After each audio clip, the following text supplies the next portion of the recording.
Simon, first of all, Happy New Year. And same to you. Now, there were some big announcements here at the Autosport show on Thursday, and one of the big ones was you managing to secure Robb Holland for your drive for next year. Yeah, I think it was a bit of a shock for everybody, especially the fans, that we'd really taken a big step up in the championship, and that's it's very much a statement of our intent of what we want to do. We want to be a front-running team in this championship, and we wanted to secure a front-running driver. Obviously, Robb Holland's got great pedigree, race winner in the championship. He's got great desires to move on. We've built a brand new car to the new regulations and the new RML spec, and we wanted a driver in that car that can actually go out there and win races and battle for the Independence Championship. Now, this car that we're standing next to now, where's this going? Is this going to go off to the new BTEC series, or is this going to be still with you?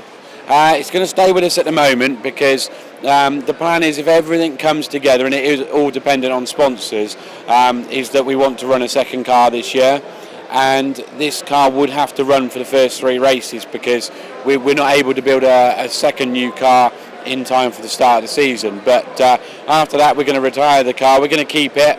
It's quite iconic because it's the car that I came into the championship with, so we're going to put it back to 2014 livery, and obviously the year we had 6 champions in the series. So we're going to keep it, museum it, mothball it, but we're not going to put it down to the BTEC series. There's plenty of other cars obviously that are moving on to that championship, which I think is a great thing. It's a great place for these cars to go, but this one's sort of got an affectionate place in my heart, so I'm going to keep it, and we're going to museum it. Now, I'm assuming that the second driver in the team will be you. Again, it's all down to money. Unfortunately, the show comes a little bit too early to have everything in place. So we're still talking to sponsors. I want to stay in the series. I love it. I enjoy it, and we're pushing for that. However, if it comes that we don't quite have the budget to put me in the car, because obviously it's more expensive to have me than bringing a paying driver, then we'll look to bring in a driver, and we are talking to a couple of drivers about that possibility. So everything's so up in the air. Give us another 2 or 3 weeks, we'll have another chat, and we hopefully might be able to answer a few more of those questions. But if it's at all possible, we want to get a second car out. If it's possible for me to drive it, I'd love to. But what is really important for us as a team, AMD Motorsport, is to become a front-running multi-car operation, and that is really my focus at the moment. I have to wear 2 hats. I have to wear my driver hat and my team manager hat, and just at the moment, team manager hat will have to take priority if we don't get the funds in to be able to put me in the seat this year. And finally, if you can get into the car for next year, it would be this one up until Alton.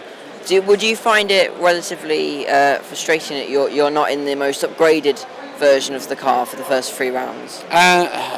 Frustrating, maybe not. Disappointing we couldn't have got a second car built, but unfortunately with Subaru's obviously coming onto the grid, there's 4 of those to build, and the shell builder has all his slots booked, so there's nothing we can do about it. What's obviously great is that I can go on the test program with Rob throughout the winter with the new car, so hopefully I'll be up to speed with that.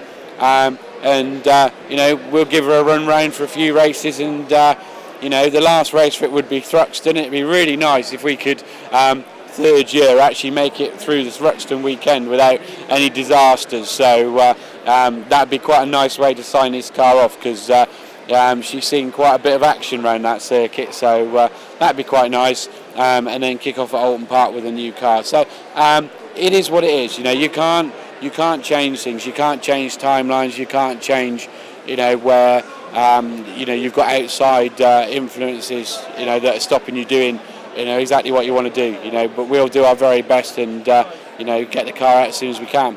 Okay, thank you very much for your time, Simon, and very good luck for the season ahead. Great, thanks a lot, Lewis. Cheers.